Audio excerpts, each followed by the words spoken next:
Pokračujeme v tejto chvíli témou psychologickou. Rozprávať sa budeme o tom a počúvať budeme rady, ako si pestovať partnerskú lásku aj po rokoch. Pani doktorka Ivana Čergeťová, vítajte v Dámskom klube. Ďakujem, dobrý deň prajem. Je posledný tohtoročný májový deň, takže uzatvárame v podstate u nás v Dámskom klube veľmi peknou témou, ale o tú lásku je potrebné starať sa nielen počas toho mesiaca lásky však, ale počas celého roka. V akých oblastiach, pani doktorka, keby ste mohli povedať, po rokoch tá partnerská láska má tendenciu zovšednieť, alebo aj ten vzťah? Najradšej by som povedala, že v žiadnych, ale teda tie oblasti sú rôzne a ono to súvisí hlavne s tým, že keď niečo zošedivie, tak je to nejaká taká rutina. Čiže častokrát sa stáva, že práve v tých vzťahoch vnímame, že zrazu je to také obyčajné, rutinné a ten náš mozog nám vraví, že je to fajn, pretože vieme veľmi rýchlo a efektívne reagovať.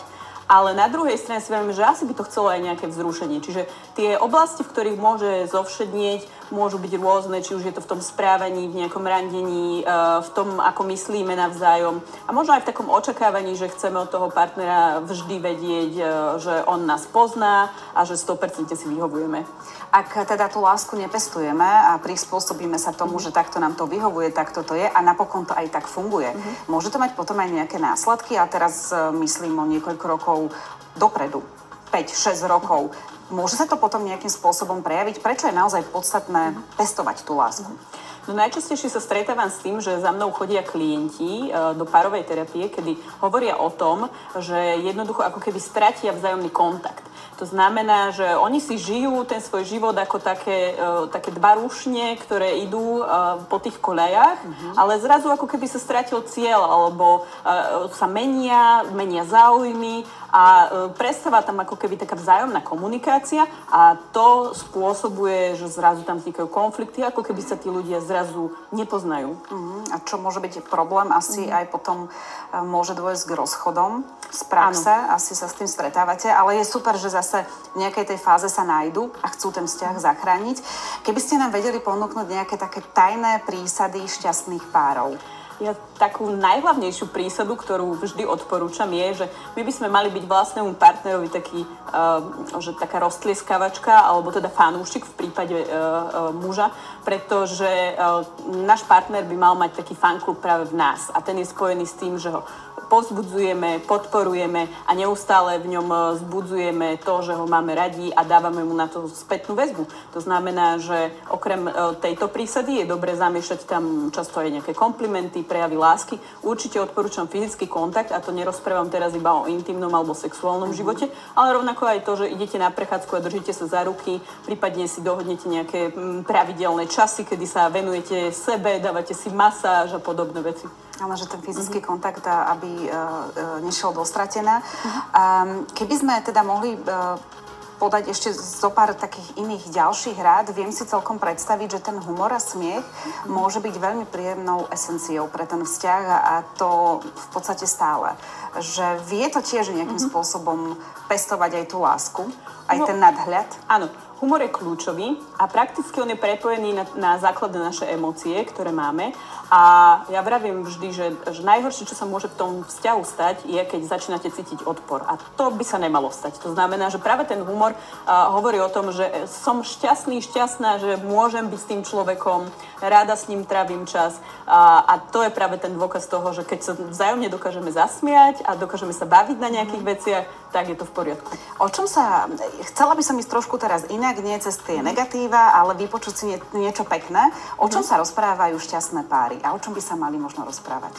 Viete, čo zaujímavé je, že tie šťastné páry častokrát sa možno ani nie, že rozprávajú, ale niekedy sa aj hádajú. Že ja niekedy vravím, že najlepšie sa pohádate, keď spolu trávite čas v aute 3 hodiny, a zároveň aj nájdete najväčšie spoločné ako keby riešenia na všetky svoje problémy.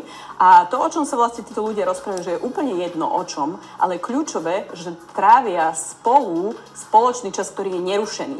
To znamená bez mobilu, bez televízie, nehovoríme o kine, ale vravíme o tom, že naozaj sa rozprávajú a môžu to byť akékoľvek témy, či už sú to nejaké hobby, záujmy, koničky, ktoré rozvíjajú, alebo nejaké hlbšie témy, politika, je to úplne jedno.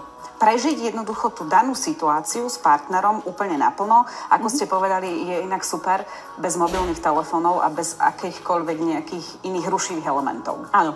Ja to niekedy aj odporúčam klientom, že je to ako keby zažívať takú kognitívnu rozkoš, to znamená mozgovú rozkoš, keď vzájomne si argumentujeme vo veciach, ktoré vôbec nie sú ako keby našimi postojmi, ale mať tú radosť z toho, že sa rozprávame a dávame si protiargumenty a že jednoducho ako keby tam robíme také trecie plochy a že je to veľmi také vzrušujúce pre tých partnerov. Je asi potrebné ale aj stále udržiavať nejakú komunikáciu a pestovať tú komunikáciu, lebo komunikácia je asi tiež základom dobrého vzťahu.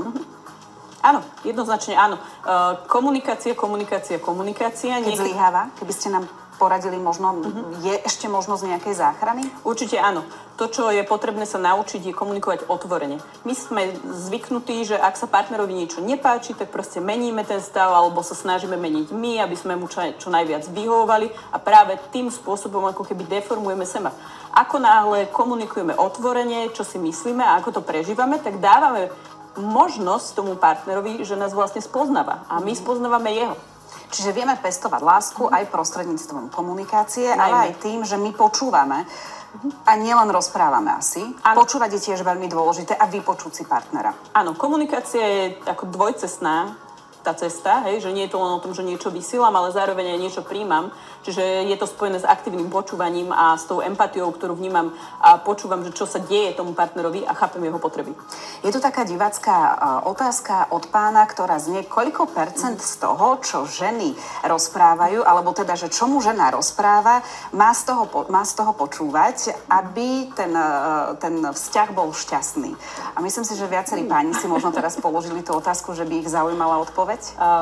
Neviem na ňu odpovedať. Podľa mňa existuje asi množstvo výskumov, ktoré sa práve týmto zaoberajú, ale to, čo vnímam ja ako dôležité a kľúčové, sú dve veci, že ak sa rozprávame o tom, že žena potrebuje rozprávať, tak ten hlavný dôvod je častokrát v tom, že ona si ozrejmuje nejaké veci.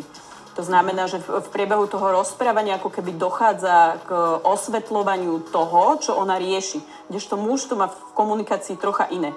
Takže má počúvať, hlavne kvôli tomu, aby pomohol jej porozumieť problémom alebo situáciám. Áno, ale je v poriadku, keď napríklad začne počúvať, potom možno trošku vynechá a ten záver si vypočuje a nejakým spôsobom zareaguje. Je to dostačujúce z vášho pohľadu, že čo by ste odporúčili? No paradox na tom je, že tá žena ako keby by mala vedieť, čo potrebuje a on by mal tiež chápať, že čo potrebuje. To znamená, že tá žena môže kľudne povedať, že nemusíš ma počúvať, ale na záver mi povedz, že áno, máš pravdu. Fajn, ďakujem aj teda za túto odpoveď. Poďme ešte teda k tomu pestovaniu. Sme v partnerskom vzťahu niekoľko rokov. A je možné rozdúchať aj po rokoch vášeň? Jednoznačne. Ja sa čudujem mnohokrát, keď prichádzajú za mnou partnerské páry, že napríklad nerandia. Že randenie by malo byť niečo pravidelné, aspoň 2-krát do mesiaca. Rovnako by si mali dohadovať presne takéto tie časy, kedy nerušene sa budú sebe venovať. To znamená mať normálne v harmonograme svojho času, niekde v denníku, v mobile, že teraz mám čas práve byť s partnerkou. Jednoducho nájsť si ako keby taký ten priestor na to, aby sme boli spolu. Ale to je pekné, čo ste povedali, že v podstate dohodnúť si a minimálne dvakrát rande do mesiaca, aj po rokoch 20, v podstate, že učiť si, vymedziť si ten čas. A také tie rituály možno, cez ktoré si tak možno aj nevedomky pestovať tú lásku. Aké rituály by ste ponúkli? Okrem toho teda, že dohodneme si rande, ktoré má byť možno aj v kine napríklad? Môže byť kdekoľvek, to už prechádzka. Čokoľvek to môže byť a môže to byť veľmi jednoduché, že veľakrát ako keby vytvárame alebo hľadáme také, že čo darovať tomu partnerovi a pritom to môže byť iba jednoduchý lístok, ktorý si tá žena nájde, keď otvorí v práci notebook a bude tam niečo pekné rukou napísané. Takže nemusíme do toho veľakrát investovať peniaze, ale skôr vnímať to, že akým spôsobom viem dávať lásku tomu človeku, že existuje teória 5 jazykov lásky a každý príjmame a zároveň chceme odovzdávať lásku iným spôsobom a to je vhodné poznať, čo vlastne chceme, aké máme potreby. Keby sme uzavreli tento rozhovor takými rituálmi, možno bežnými v rámci toho pracovného týždňa, pracovného nasadenia. Viem si predstaviť takú spoločnú rannú kávu z vášho pohľadu. Je to taká istota nejakého pestovania si tej lásky? V rámci tej dennej rutiny alebo týždennej alebo akékoľvek frekvencie by to malo byť definované určite jednoznačne. To znamená, viem, kedy sa s tým partnerom stretávam, viem, kedy mám na ňo čas.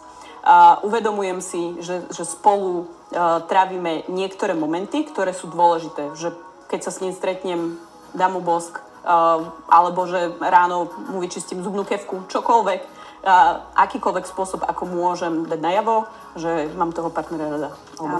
Ale vždy sú na to dvaja. Však tá jedna strana vždy sú na to dvaja. Nestačí. Tá investícia by mala byť, ak nie rovnaká, tak pomerovo veľmi podobná. Aj keď môže sa stať, že niekedy možno ťahá jeden viac? Určite áno. Je to súčasť? Je to súčasť vývoja toho vzťahu. Niekedy je to menej komplikované, niekedy viac komplikované, niekedy má niekto lepšie zdroje ako ten druhý.